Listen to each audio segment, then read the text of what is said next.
Hello बच्चों, good evening सभी को। और जल्दी से फटाफट से क्लास में आ जाओ क्योंकि शुरू होने वाला है आज का नया वाला चैप्टर।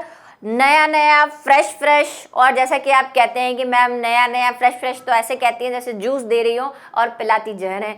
ठीक है, तो चलिए शुरू करते हैं आज का ये लेक्चर। जब कुछ बन जाओगे तो यही जो है लेक्चर आपको जूस जैसा लगेगा कि भाई इसमें से क्वेश्चन आया था।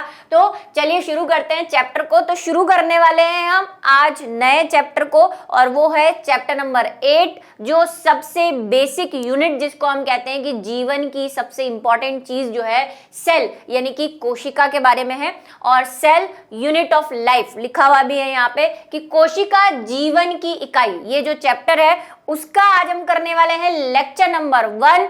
और क्लास तो आपको पता ही है 11th और सब्जेक्ट भी आपको पता है बायोलॉजी। ठीक है, चलिए तो शुरू करते हैं लेक्चर को। सबसे पहले हम देख लेते हैं क्या क्या हमें पढ़ना है इस चैप्टर के अंदर। वैसे आप ये चैप्टर जो है थोड़ा सा 9th में पढ़कर आए हैं, लेकिन बहुत ही बेसिक लेवल पर पढ़ के आए हैं। उसको थोड़ा सा बढ़ाएंगे, वही गोते लगाएंगे अंदर। तो इंट्रोडक्शन, उसके बाद हम कोशिका क्या है भाई, जय कोशिका मैया बोलते आए हैं, लेकिन है क्या कोशिका। उसके बाद कोशिका सिद्धांत क्या है वो देखेंगे।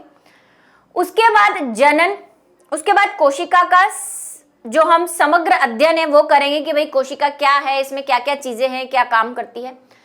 प्रोकैरियोटिक कोशिका के बारे में पढ़ेंगे और इंपॉर्टेंट क्वेश्चंस पढ़ेंगे, क्योंकि प्रोकैरियोटिक कोशिका वैसे हमने पढ़ी हुई है लेकिन इसमें थोड़ा सा और चार चांद लगाएंगे।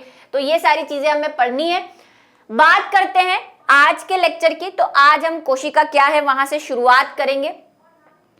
उसके बाद कोशिका के इतिहास को देखेंगे कि भाई कहाँ से आई है ये कोशिका, किसने इसको ढूंढा।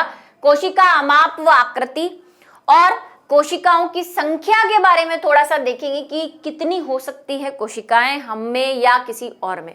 ठीक है, तो ये थोड़े से फैक्ट लेंगे। तो शुरू करते हैं इंट्रोडक्शन के कि जब हम बायोलॉजी शुरू करते हैं या साइंस शुरू करते हैं, उसमें बायोलॉजी पोर्शन शुरू करते हैं, तो सबसे पहले एक कॉमन नाम जो हर जगह आता है वो है कोशिका। ठीक है, यानी कि सेल। तो ये सेल है क्या, तो हम पढ़ते आए हैं कि हर जीव जो है, कोई भी जीव हो, चाहे वो छोटा से छोटा बैक्टीरिया हो, वायरस हो या कोई माइक्रो ऑर्गेनिज्म ही क्यों ना हो, सबका निर्माण या सबकी, वायरस को एक बार के लिए हम छोड़ भी सकते हैं क्योंकि वो अपवाद में आएगा, पढ़ेंगे उसको, वैसा वो कोशिका जैसा उसमें कुछ होता नहीं है। लेकिन बैक्टीरिया की तो हम सेल ही कहते हैं, बैक्टीरिया की कोशिका को भी।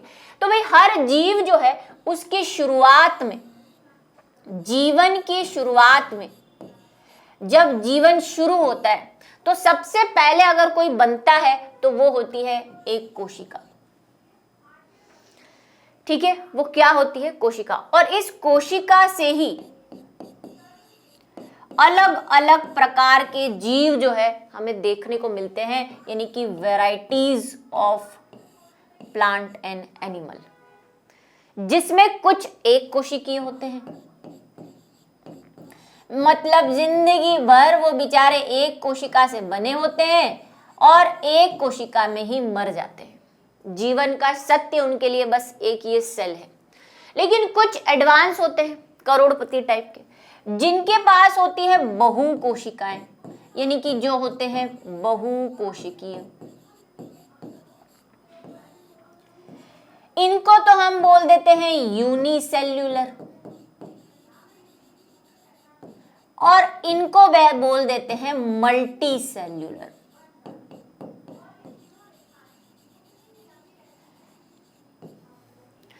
जब आप जन्मते हैं, बाकी सारी दुनिया को छोड़ो, है ना, जब आपका जन्म होता है, इंसानों का जन्म होता है, तो जब आप पहली बार जब बोलते हैं कि आप में कोई जीव आता है, मतलब जिसको हम प्राण कहते हैं, आपकी शुरुआत ऐसे नहीं होती, आप बेबी जैसे निकलते हो वैसे ही नहीं निकलते हो। आपकी शुरुआत भी सिर्फ एक सेल से होती है और यही एक सेल ऐसे कुछ मैजिकल पावर लेकर आती है कि अपने आप को डबल करते करते करते करते करते बहुत सारी बन जाती है। और यही बहुत सारी सेल फिर आगे जाके जो भी उसको बनाना होता है, चाहे वो प्लांट बनाना है, चाहे वो आप जैसे को बनाना है, हम दो पैरों वाले जानवर को बनाना है, जिसको भी बनाना है उसको बनाती है। तो ऐसी क्या कहानियां है, क्या ऐसा मैजिकल पावर है सेल के अंदर जिसकी वजह से ये सब कुछ कर पाती है? और क्यों हम आज तक कोई सेल नहीं बना पाए? भाई हम कितना एडवांस हो गए हैं, आप 12th में भी पढ़ेंगे जेनेटिक इंजीनियरिंग ये वो फलाना ढिकाना, लेकिन हम आज तक कोई सेल नहीं बना पाए। हमें कुछ भी बनाने के लिए पहले एक सेल चाहिए, ठीक है? तो ये जो है, जो हाथ नहीं आ रही है, सब कुछ जान लिया हमने इसका, सब कुछ। अभी आप देखोगे क्या क्या नहीं जाना हमने इसके बारे में, लेकिन फिर भी हम चाहें कि भाई मैं एक पॉट में लेकर सेल बना लूं,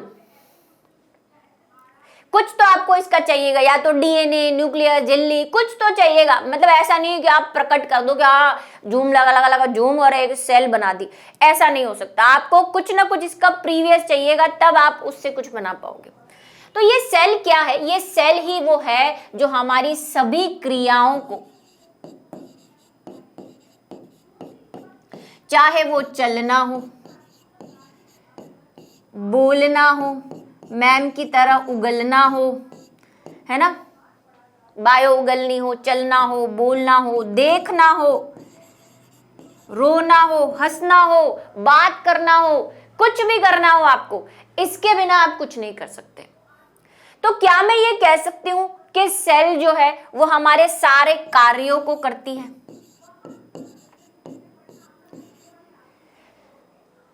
करती है ना, सारे कार्य करती है। मैंने कहा कुछ भी नहीं, आप सो भी रहे हो तब भी आपकी सेल जो है, आपके ब्रेन की जो सेल है वो काम कर रही है, और सोने में भी, आपकी आंखें बंद करने में भी, हंसने में भी, यहाँ तक कि आपकी उंगली हिलाने में भी सेल का योगदान है।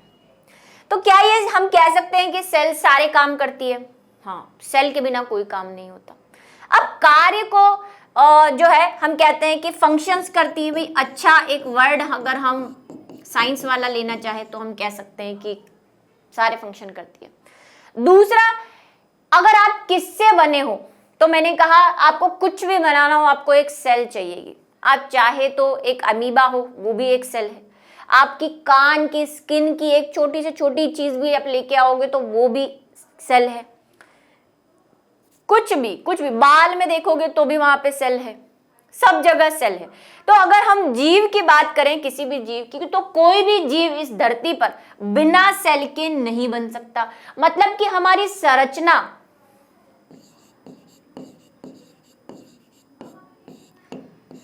जिसको हम कह सकते हैं स्ट्रक्चर, वो सब कुछ किससे बना हुआ है? वो भी इस सेल की मेहरबानी है। तो अगर मैं एक लाइन में सेल के लिए कोई परिभाषा देना चाहूं तो क्या मैं वो दे सकती हूं कुछ ऐसी कि सेल क्या है? भाई एक इकाई है, क्योंकि जीवन की शुरुआत कहां से हो रही है? इसी से। कुछ भी इसके बिना नहीं बन सकता। मैंने कहा कुछ भी नहीं बन सकता। अगर आपको एक लिविंग चीज चाहिए, एक लिविंग जिसको आप कहते हैं, सजीव जिसको कहते हैं, उसकी बात कर रहे हैं, ये बात ध्यान रखना। ऐसा नहीं कि हम प्लास्टिक बनाने के लिए भी सेल चाहिए क्या, है ना, ऐसी बहकी बातें मत करना, ठीक है? तो भाई सजीव की जो बनने की इकाई है वही सेल है, क्योंकि इसी के बढ़ने से, इसी के विभाजित होने से जीवन उत्पन्न हो रहा है। तो एक परिभाषा हम इसकी ऐसे कुछ लिख सकते हैं कि सेल जो है जीवन की, कार्य को हम लिख सकते हैं कार्यात्मक, संरचना को हम लिख सकते हैं संरचनात्मक इकाई है, ठीक है? कोशिका क्या है? सजीव की संरचनात्मक एवं कार्यात्मक इकाई कौन होती है? कोशिका। तो इसीलिए हम कहते हैं कि जय कोशिका मैया, बिना उसके कुछ ना होना, ठीक है? बेड़ा पार यही लगाती है। तो अब बात कर लेते हैं कोशिका क्या है, ठीक है? तो हम देख कर आए, थोड़ा सा हमने पढ़ा कि कोशिकीय जीवधारी स्वतंत्र अस्तित्व यापन व जीवन के सभी आवश्यक कार्य करने में सक्षम होते हैं। अगर हम किसी भी जीवधारी को देखें, मतलब वही लिविंग थिंग को, है ना, जो कि हमने अभी सारी रामायण पढ़ी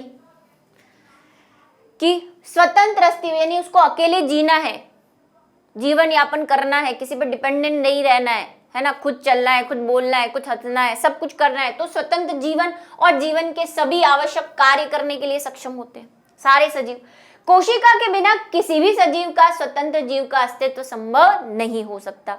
कुछ नहीं कर सकते आप सेल के बिना, है ना, कुछ भी नहीं। चलिए, तो कोशिका क्या है? यह जीवों की सबसे छोटी क्यों बोला है भाई? क्योंकि जीव का निर्माण ही इसी से हो रहा है। हम जब पार्टिकल्स, या आप थोड़ा सा केमिस्ट्री पढ़ते हैं तो आप पढ़ते हैं कि जो है निर्जीव जितने भी चीजें हैं, जितनी भी चीजें हैं, उनका सबसे छोटा से छोटा पार्टिकल एटम है, परमाणु है, ऐसा बोलते हैं। लेकिन बायोलॉजिकल, सजीवों में सबसे छोटा चीज क्या है? तो सजीवों में सबसे छोटी चीज क्या है? कोशिका। कोशिका के अंदर अणु परमाणु हो सकते हैं, ठीक है। तो सबसे छोटी चीज क्या है सजीव के लिए, जिससे वो बना होता है? कोशिका। कोशिका के अंदर अणु परमाणु होते हैं। बात को सुन लेना, कहीं आपको कंफ्यूजन हो कि नहीं सबसे छोटी कोशिका है, परमाणु या अणु उससे बड़ा है, ऐसा नहीं है। परमाणु अणु सबसे छोटा है, लेकिन निर्जीव वाला है। सजीव की अगर बात करें तो सबसे छोटी कोशिका है, ठीक है। संरचनात्मक वही स्ट्रक्चरल, कार्यात्मक यानी कि फंक्शनल इकाई है। हो गई परिभाषा भाई। कोशिका क्या है आपसे पूछ ले, दोनों के इंग्लिश बता दिए हैं। स्ट्रक्चरल, फंक्शनल यूनिट है।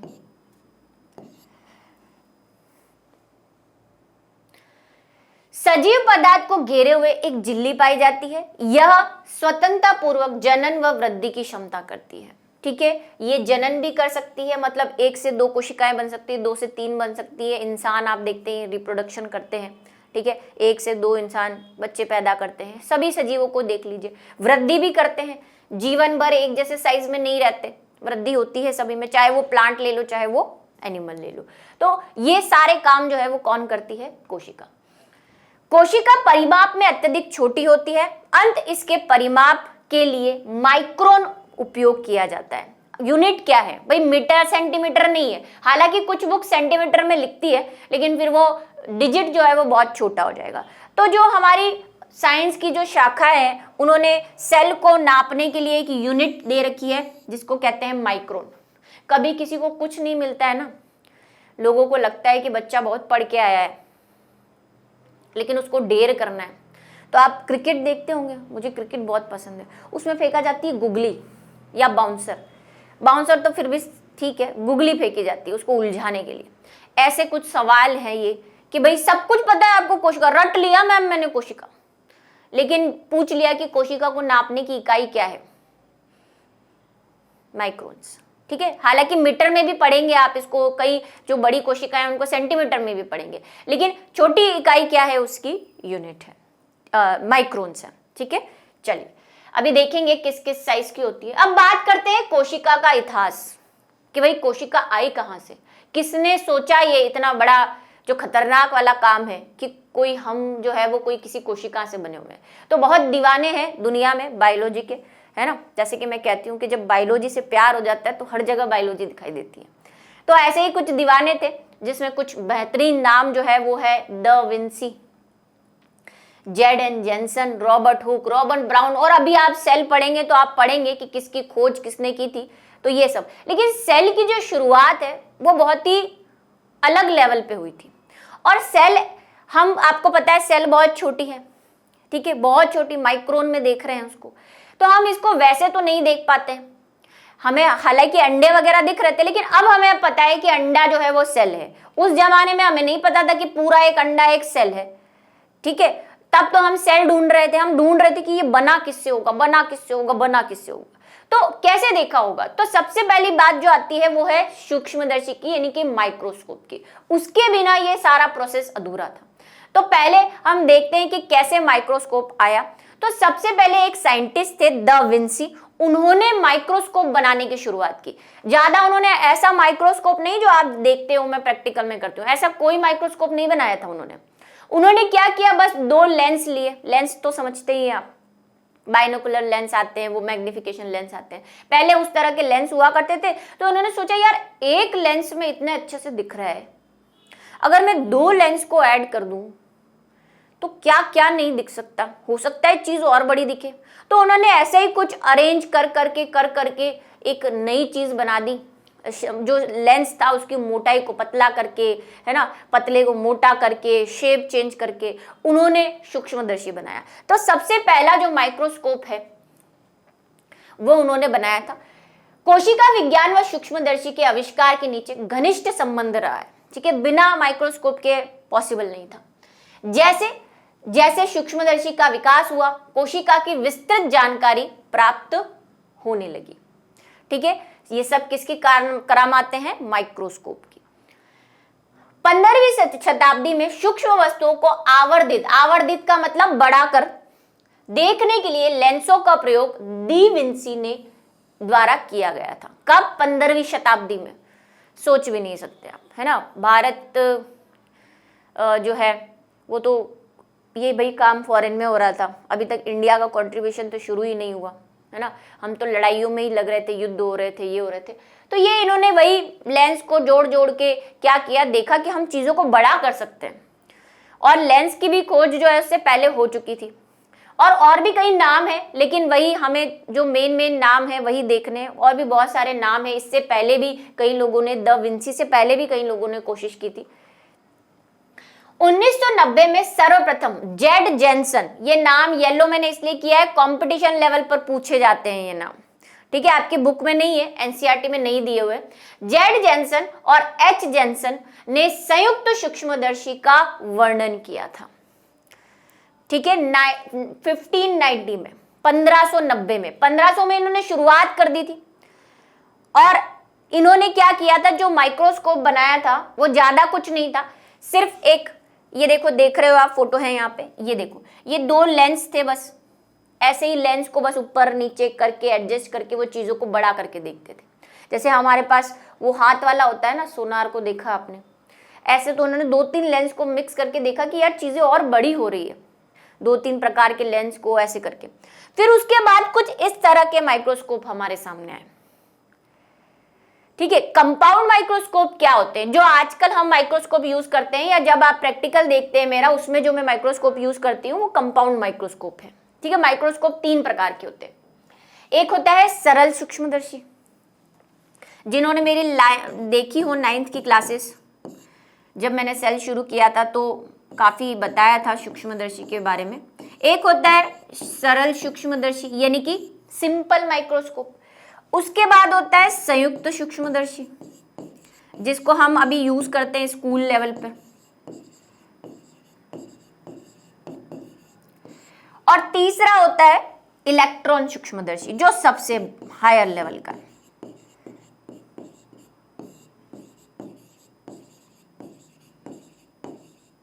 ये मेन 3 प्रकार के सूक्ष्मदर्शी हम यूज करते हैं। तो इन्होंने सबसे पहले जो द विंसी, उन्होंने कुछ ऐसा सा बनाया था, उसके वो सरल प्रकार में ही आता था, ये भी देख लो। अब जो आप सरल प्रकार के सूक्ष्मदर्शी देखते हो वो कुछ ऐसे होते हैं। अगर आपने कभी अपने स्कूल में देखा हो, ऐसा स्टैंड होता है, ये ऊपर ऐसा खंबे टाइप लगा होता है, यहाँ पे फिर एक ग्लास का ऐसे स्लैब लगी होती है, ग्लास का एक स्टैंड लगा होता है, इधर एक फिर ऐसा रोड जैसा लगा होता है जिसपे एक लेंस लगा होता है। यहाँ पे ये लेंस को आप घुमा घुमा के नीचे आप जो भी एक कवर स्लिप वगैरह जो है लगाते हो, और यहाँ पे मिरर होता है प्रकाश को आने जाने के लिए, ऐसे टाइप का होता है, कुछ ऐसा सही। पर ये तो बहुत ही, क्योंकि उन्होंने बनाया था उस टाइम का था। अभी जो आप देखते हो वो कुछ इस प्रकार का सरल सूक्ष्मदर्शी है। इसकी ज्यादा मैग्निफिकेशन नहीं होती है ना। इसको ऐसी चीजें देखने में प्रयोग करते हैं जो इजीली दिख जाती है, जिसको ज्यादा मैग्निफिकेशन की जरूरत नहीं हो। ज्यादा से ज्यादा आप बोल सकते हैं कि 100 के आसपास जो है हम इसको मैग्नीफाई कर सकते हैं, 100x के हिसाब से, ठीक है। लेकिन जो है बाद में जो इन्होंने बनाया था, जेड जेनसन ने और एच जेनसन, 2 भाई थे ये, इन्होंने ऐसा बनाया था। ये कंपाउंड उस टाइप का, उनका वाला कंपाउंड माइक्रोस्कोप था। अब जो हम माइक्रोस्कोप कंपाउंड वाला यूज करते हैं वो तो आपने मेरे प्रैक्टिकल में देखा ही है, अभी दिखा भी दूंगी उसका फोटो। लेकिन उसके बाद आए नॉल एंड रस्का, ठीक है, 2 साइंटिस्ट थे, नॉल एंड रस्का। उन्होंने जो है इलेक्ट्रॉन सूक्ष्मदर्शी किया और उसकी मैग्निफिकेशन बढ़िया वाली है। जैसे आप जो डीएनए के फोटोग्राफ देखते हैं ना, डीएनए और उसके अंदर की जो चीजों को देख पा रहे हैं, वो सब इलेक्ट्रॉन सूक्ष्मदर्शी से, कंपाउंड से ज्यादा कुछ नहीं दिखता। कंपाउंड ये थोड़ा लोअर है, फिर उससे थोड़ा हायर और सबसे हायर इलेक्ट्रॉन वाला।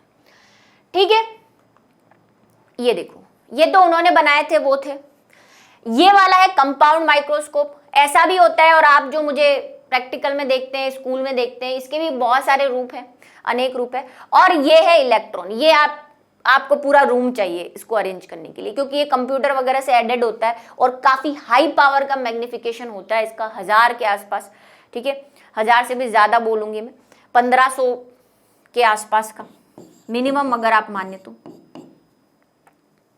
अब ये एक्स वैक्स क्या है, इसके लिए आपको मेरा 9th का एक लेक्चर देखना पड़ेगा, जहाँ पे मैंने सूक्ष्मदर्शी के बारे में, काफी माइक्रोस्कोप के बारे में बताया, तो वो आप डिटेल वहां पे जाके देख सकते हैं, क्योंकि इसमें इतनी डिटेल है नहीं। चलिए, ये आपने देखा ही है, यहाँ पे से हम देखते हैं, यहाँ पे एक और प्रकार का लेंस होता है, ये जो है ये चेंज करने के होते हैं, इसी से हम मैग्निफिकेशन चेंज करते हैं। ठीक है, इनको चेंज कर सकते हैं आप, यहाँ पे 10 लगा दो, यहाँ पे 45 लगा दो। क्या होता है, इन दोनों को मल्टीप्लाई करना होता है। यहाँ पे आपने 10x का लेंस लगाया है, यहाँ पे 45x का लगाया है, तो क्या हो गया 10 × 45 कितना हो गया 450x। मतलब जो चीज आपको एक दिख रही है, एक यूनिट मान लो कि आपको जो एक जितनी बड़ी दिख रही है, अब आपको वो 450 गुना बड़ी दिखेगी। समझ गए, 450 गुना, x का मतलब इतने गुना बड़ा दिखेगा।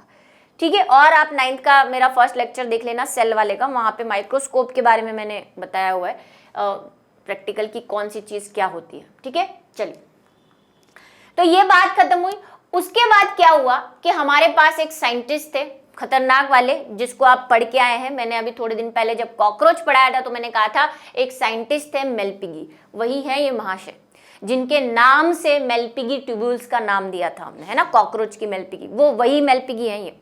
तो ये जो मेलपिगी थे, मार्सेलो मेलपिगी, इनको सूक्ष्मदर्शीय शारीरिक का जनक कहा जाता है। ये कंपटीशन लेवल के सवाल हैं जो आपकी बुक में नहीं है, इनको याद रखना, कहीं नोट कर लेना, भले एग्जाम में मत लिखना, लेकिन इनको नोट करके रखना। ठीक है, सूक्ष्मदर्शी शारीरिकी, क्योंकि आपकी बुक में नहीं है, बस थोड़ा सा मुझे आपको नॉलेज देना है, इसलिए मैं लेकर आई हूँ। 9th क्लास को भी मैंने बताया है, उनको भी ये चीज बताई थी, क्योंकि वहां पे भी एक सेल वाला चैप्टर है, ताकि वहीं से उनकी जो है बेस क्लियर होता जाए। तो मेलपिगी को क्या कहा जाता है, फादर ऑफ माइक्रोस्कोपिक एनाटॉमी कहा जाता है, कि सूक्ष्म जीवों की जो संरचना है उसका फादर किसको कहा जाता है, मेलपिगी को। क्यों, क्योंकि उन्होंने एक काम किया था। क्या काम किया था, जरा ये देखो।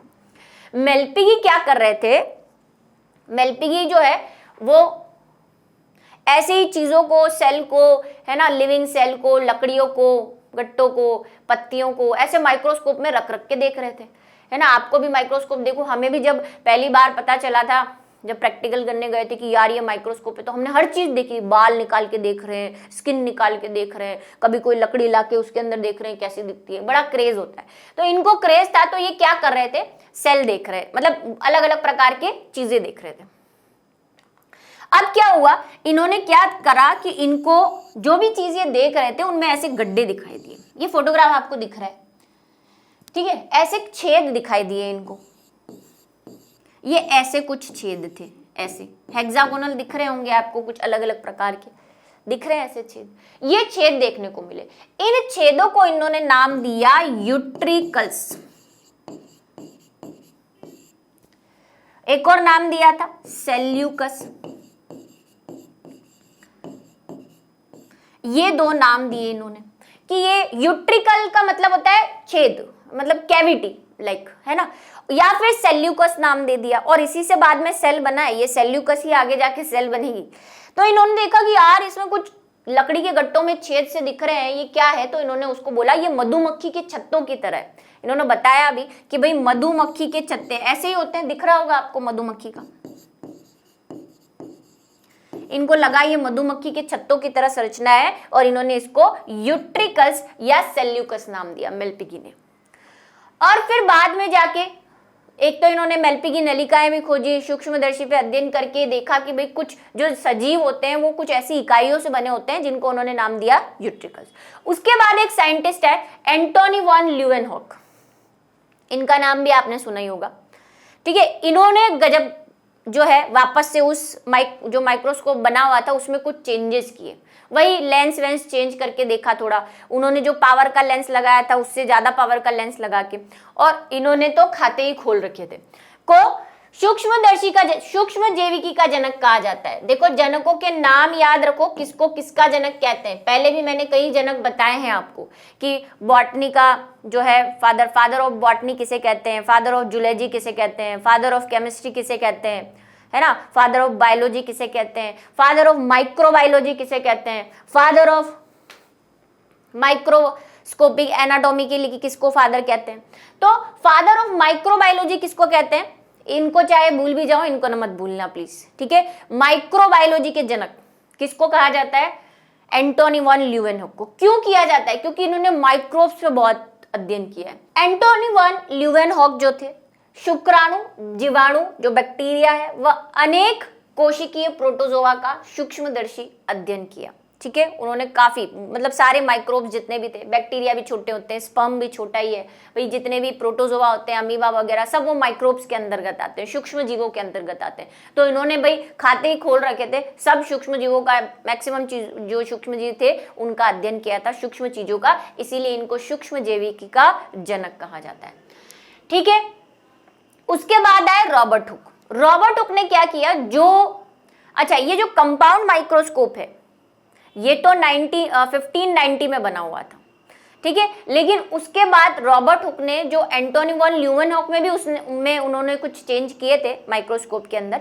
उसके बाद रॉबर्ट हुक ने और थोड़े से चेंज करके उस कंपाउंड माइक्रोस्कोप की पावर जो है, रॉबर्ट हुक ने संयुक्त सूक्ष्मदर्शी की आवर्धन क्षमता यानी कि पावर 4 गुना वृद्धि कर दी, उन्होंने और बढ़ा दी, मतलब वही लेंस में चेंज कर दिया, 45 की जगह उन्होंने 100 लगा के देख लिया, 50 लगा के देख लिया, ऐसे उन्होंने 4 गुना बड़ी कर दी, तो चीजें और भी बड़ी दिखने लगी। जर्मनी के नॉल एंड रुस्का ने इलेक्ट्रॉन सूक्ष्मदर्शी की खोज की। ये मैंने आपको बताया था कि नॉल और रस्का थे, लेकिन ये बहुत लेट हुआ। ये जो काम है ये 1931 में हुआ है, मतलब सेल की डिस्कवरी के बाद का काम है, क्योंकि हम तो भाई चल रहे हैं 15th सेंचुरी में। रॉबर्ट हुक अभी आप देखेंगे 1665 में सेल डिस्कवर किए उन्होंने, उसके बाद इलेक्ट्रॉन जो सूक्ष्मदर्शी है या इलेक्ट्रॉन माइक्रोस्कोप आया है ना, थोड़ा सा ध्यान रखना, ये सेल की डिस्कवरी से बाद में आया है, बहुत बाद में, आप डिफरेंस देख सकते हैं, काफी बाद में आया है, लेकिन इनका नाम याद रखना है आपको, ठीक है। रॉबर्ट हुक ने कॉर्क के टुकड़ों का अध्ययन कर कोशिका की खोज की। अब ये क्या है मैम, कॉर्क। पुराने जमाने में क्या होता है, कॉर्क अभी आप पढ़ के आए, प्लांट एनाटॉमी पढ़ी है आपने, आपको बताया था कि जब सेकेंडरी ग्रोथ होती है तो बाहर की तरफ पेड़ की छाल बनती है, कॉर्क जिसको कहते हैं। याद आ रहा है कुछ, भूला बिसरा, पेड़ों के अंदर है ना, सेकेंडरी ग्रोथ में, इसी को हम काट के, तो क्या किया जाता, पहले प्लास्टिक की बोतलें हुआ नहीं करती थी, कांच की बोतल्स होती थी। अब कांच की बोतल में क्या करते थे कि ढक्कन क्या लगाए, प्लास्टिक तो था ही नहीं, अब तो वो ढक्कन किसके लगाते थे, लकड़ियों के ढक्कन। कई पुरानी फिल्में आपने देखी हो तो ऐसे ढक्कन जो है वो लगे रहते थे। ये ढक्कन किसके बनते थे, लकड़ी के। लकड़ी के मतलब वही पेड़ का जो बाहर का हिस्सा है, जो कॉर्क है, उसको शेप देके अच्छा सा ढक्कन जैसा शेप दे देते थे, इस तरह का, अलग अलग देखे होंगे आपने, इनको कॉर्क कहते हैं, ठीक है। तो ये कॉर्क को काट के महाशय लगे हुए थे, किसमें, कंपाउंड माइक्रोस्कोप में। इन्होंने वृद्धि तो कर ही दी थी उसकी आवर्धन क्षमता में, उनमें भी इनको वैसे ही कुछ क्या दिखे, छेद दिखे, जैसे कि मेलपिगी को दिखे थे, छोटे छोटे, जिनको उन्होंने यूट्रिकल्स नाम दिया था। तब जाके रॉबर्ट हुक ने 1665, ऊपर मैंने हालांकि लिख दिया था, सेल डिस्कवर की और उसको नाम दिया सेल। वो नाम वहीं से दिया था, सेल्यूकस से, जो कि मेलपिगी ने नाम रखा था, सेल्यूकस नाम दिया था, वहीं से इन्होंने सेल नाम दिया था, और नाम सेल ही था भाई। हिंदी में हम उसको कोशिका कहते हैं, हमने ट्रांसलेशन कर दिया है उसका, उन्होंने तो सेल नाम दिया था। और कौन सी बुक में दिया था, अगर आप ये जानना चाहते हैं, हालांकि थोड़ा सा आपके लिए आउट ऑफ सिलेबस है, सिलेबस तो आउट ऑफ ये भी था सब कुछ। एक बुक थी इनकी, माइक्रोग्राफिया, चाहे तो नाम लिख दे, माइक्रोग्राफिया नाम की बुक के अंदर इन्होंने जो है इस चीज को लिखा था, इस चीज को बताया था, ठीक है। ईयर ध्यान में रखना है आपको, और किसमें की थी वो ध्यान में रखना है। उसके बाद रीनी ड्यूट्रोचैटाई के अनुसार जंतु व पादप ऊतक कोशिकाओं द्वारा निर्मित होते हैं। बस इनके खोज करने की देरी थी, लग गए सब। और फिर जो ये ड्यूट्रोटेज थे, इन्होंने क्या किया, प्लांट सेल देख ली, एनिमल सेल देख ली, और ये पता किया कि सारी प्लांट और एनिमल सेल एक चीज की बनी हुई है, और वो चीज क्या है, कोशिका है। कि सब चीज सजीव जो है वो किसके बने हुए हैं, सेल के बने हुए हैं। ठीक है, ये था उनका। और क्या दिखा था उनको जरा देखो, आपको बताते हैं अभी कि रॉबर्ट हुक ने, फोटोग्राफ बताएंगे, थोड़ा सा ये देख लो थोड़ा सा। उसके बाद रॉबर्ट ब्राउन आए, उन्होंने सर्वप्रथम केंद्रक की सेल अकेली नहीं है, उसके अंदर एक और चीज है, उसका साथी बंधु, वो है न्यूक्लियस। उसकी खोज की, और किसमें की थी, ये ध्यान रखेंगे, ऑर्किड के। ऑर्किड के जो प्लांट थे उनमें की थी। ये देखो, ये तो मेलपिगी ने देखे थे, जिनको उन्होंने यूट्रिकल्स या सेल्यूकस कहा था।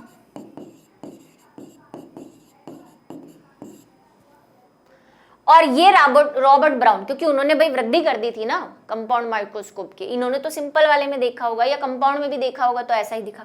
इनको बेहतरीन टाइप के ऐसे जाले दिखे थे, और इनको उन्होंने क्या नाम दिया था, सेल। और बुक का नाम क्या था, 1665 रॉबर्ट हुक। नाम याद रखेंगे भाई। अभी जितने भी, अभी से कह रही हूं, जितने भी ऑर्गन्स आ रहे हैं आगे, ऑर्गेनल्स सेल के, सबका नाम, उनकी डिस्कवरी किसमें हुई थी, ईयर चलो एक बार के लिए छोड़ दो, लेकिन इनका ईयर तो ध्यान रखना है भाई। सेल की खोज है ना, थोड़ी इज्जत करनी पड़ेगी। सेल और न्यूक्लियस का तो ईयर ध्यान में रखना पड़ेगा आपको माइक्रोग्राफिया के अंदर।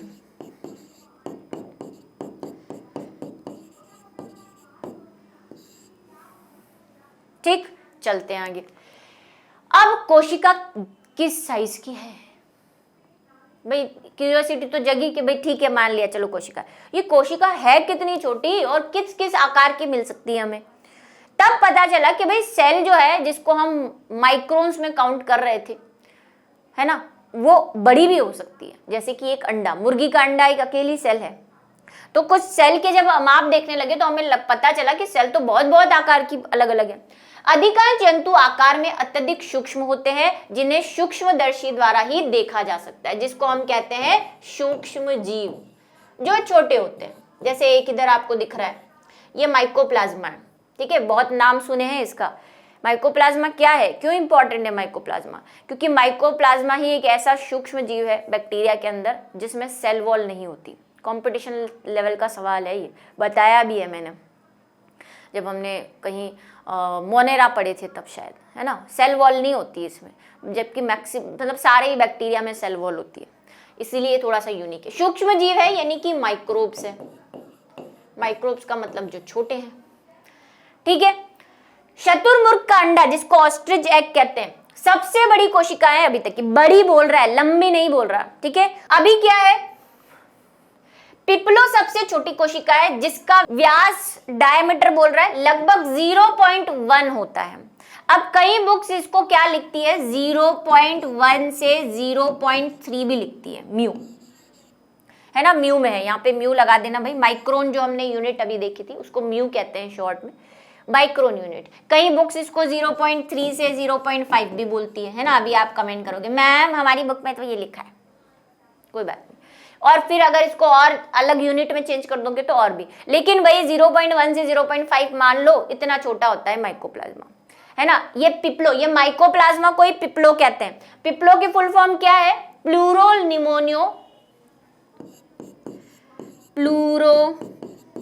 Pneumonia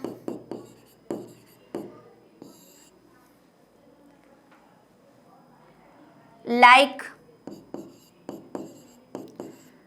organism.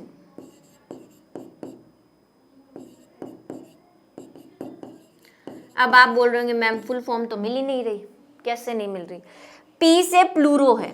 न्यूमोनिया की अगर आपको थोड़ा सा ध्यान हो तो न्यूमोनिया की स्पेलिंग पी से स्टार्ट होती है। उसको बोलते न्यूमोनिया है, लेकिन स्पेलिंग जो है वो पी से स्टार्ट होती है, तो वो ये न्यूमोनिया है ना, ये पी है। लाइक एल और ऑर्गेनिज्म ओ। ठीक है, पपलो, पिपलो, जो भी मन में आता है लोग कहते हैं। ठीक है, तो पपलो है ये। पपलो जो है वो क्या है, माइकोप्लाज्मा को ही कहते हैं। कहाँ लिख दूं मैं, यहाँ लिख दूं माइकोप्लाज्मा,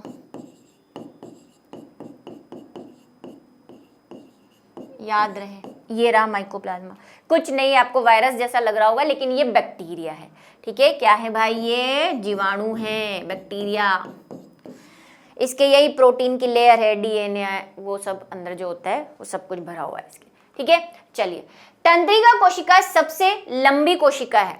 मनुष्य में इसकी लंबाई, यहाँ पे मैंने बैक्टीरिया लिख दिया है, अभी मैं हटा रही हूं, 90 सेंटीमीटर तक होती है ना। बड़ी कौन सी है? सबसे बड़ी तो शतुरमुर्ग का अंडा है, ऑस्ट्रिच एग।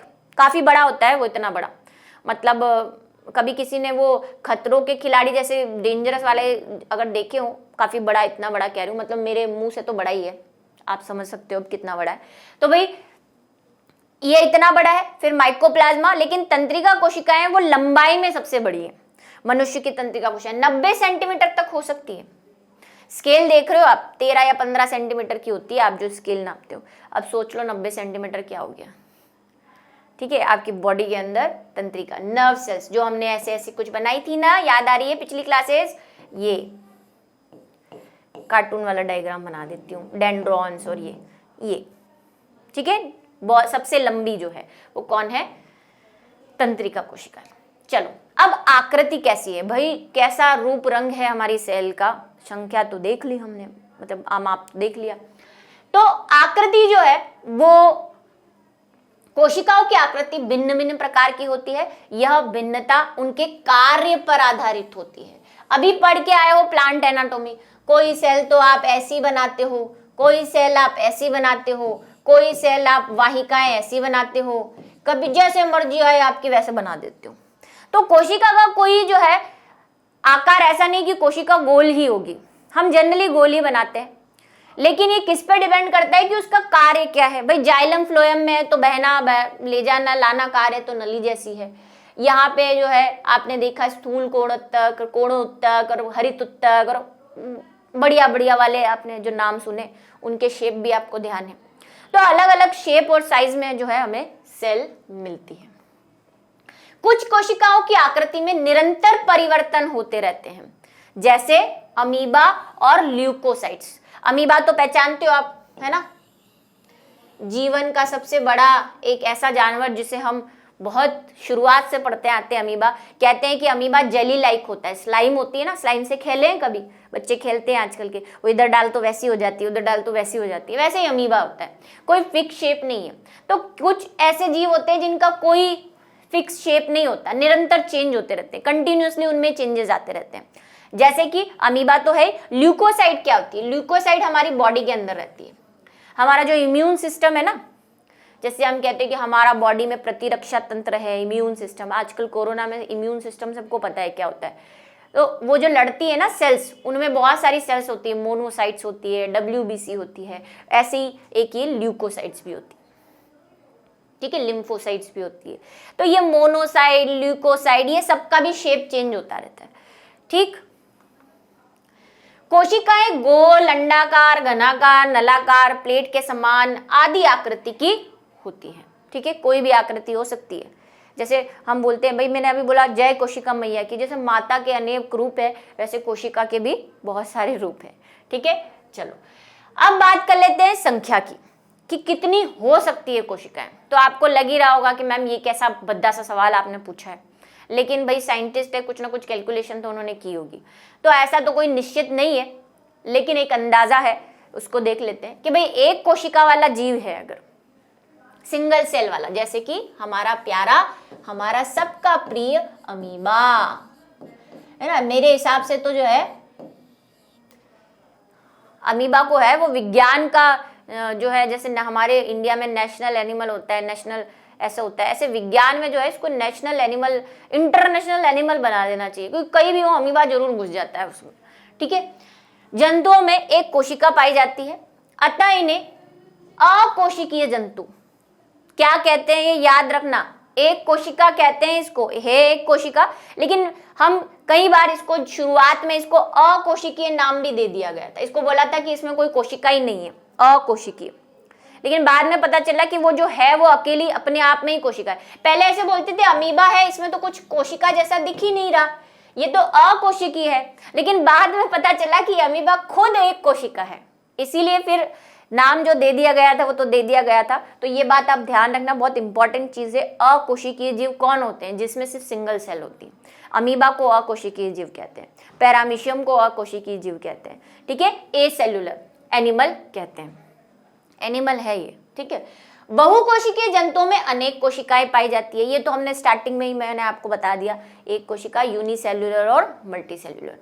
शरीर में कोशिकाओं की संख्या उनके अमाप यानी कि साइज कितना है उनका पर निर्भर करती है, और काम क्या है, काम पे भी निर्भर करेगी। अगर हम एक अंदाजन देखें, एक अंदाजन सेल देखें कि भाई एक सेल की क्या संख्या हो सकती है, तो मैं आपको एक आइडिया देती हूँ। अगर किसी आदमी का वेट, आदमी इन द सेंस कि भाई वो नहीं कि आदमी या औरत, है ना, ह्यूमन, अगर किसी का वेट जो है वो 60 kg है, तो ऐसा कहा जाता है कि उसके अंदर 60 इंटू 10⁻15 नंबर ऑफ सेल्स हो सकती है। आंकड़ा बड़ा लंबा है, 60 और उसके बाद 10⁻15 गिनते रहोगे, ये एक अजम्पशन है ना, इससे ऊपर इससे नीचे भी हो सकती है। और उसमें अगर हम बोले कि इसमें ब्लड सेल्स कितनी होगी, तो ऐसा माना जाता है कि भाई ब्लड सेल जो है वो 30 इंटू 10⁻10 के आसपास ब्लड सेल्स हो सकती है। हमारी बॉडी में आधा भाग जो है वो ब्लड का है, बोन्स का, ब्लड का, है ना। तो सेल है इतनी, ये वाला तो चलो छोड़ दो ब्लड, लेकिन इतना तो एक आपको अंदाजा हो गया होगा कि कितनी सेल है हमारे अंदर, खतरनाक लेवल की, ठीक है। चलिए, तो ये कुछ बातें हुई। एक और चीज जो मैं आपको बताती हूँ कि ये माइक्रोन्स है।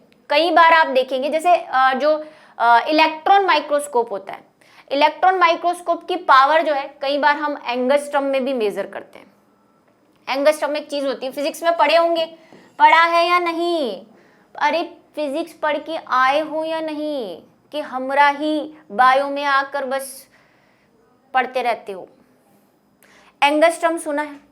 ये एंगस्ट्रम होता है नापने के लिए, जनरली हम इसको वेवलेंथ यानी तरंग दैर्ध्य नापने के लिए यूज करते हैं, लेकिन इलेक्ट्रॉन माइक्रोस्कोप पावर को भी एंगस्ट्रम में नापते हैं। एक एंगस्ट्रम में 10⁻⁻10 मीटर होते हैं, जितना छोटा होता है एंगस्ट्रम, ठीक। चलो, तो ये बात हो गई, कहानी देख ही लिया आपने, और थोड़ा सा ये इंट्रोडक्टरी पार्ट था आज का। तो बहुत बहुत धन्यवाद आपको आज का चैप्टर पढ़ने के लिए, और मिलेंगे अगले वीडियो लेक्चर में सेल की नई कहानियों के साथ।